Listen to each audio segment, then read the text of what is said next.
దాని తర్వాత భాగవతం ఇలా పెరిగి వాల్మీకి రామాయణం చెప్పబోయే ముందు మీ లోపల ఒక సంఘర్షణ, మానసిక సంఘర్షణ ఏదైనా ఉండిందా? ఉంది. ఎందుకంటే ఏకంగా మూల రామాయణం చెప్పడానికి సిద్ధపడిపోయాను ఈ వయస్సులో. ఏమిటి, రాముడు ఉన్నాడని ధైర్యం, ఒక జాగ్రత్త ఉంది, ధైర్యం ఉంది, భయం ఉంది. ఆ రెండు ఉండాలి. అందుకే భయపడి వెనకాడకూడదు, ధైర్యంతో ముందుకు వెళ్ళిపోకూడదు. ఈ రెండు చాలా అవసరం.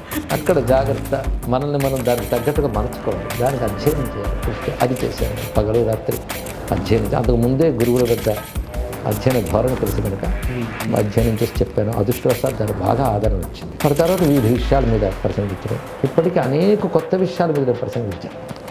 సాధారణంగా ఎవరు స్పృశించిన అంశాలు చాలా లోతైనటువంటివి, తెలియని అరుదైన గ్రంథాలు, తెలియని పండితులు, అప్పయ్య దీక్షితులు లాంటి మహానుభావులు రచించిన గ్రంథాలను కూడా సామాన్య ప్రజల్లోకి తీసుకువెళ్ళగలిగే తృప్తి ఉంది. ప్రసిద్ధి చెందిన శివానందలహరి, సౌందర్యలహరి సరే సరే,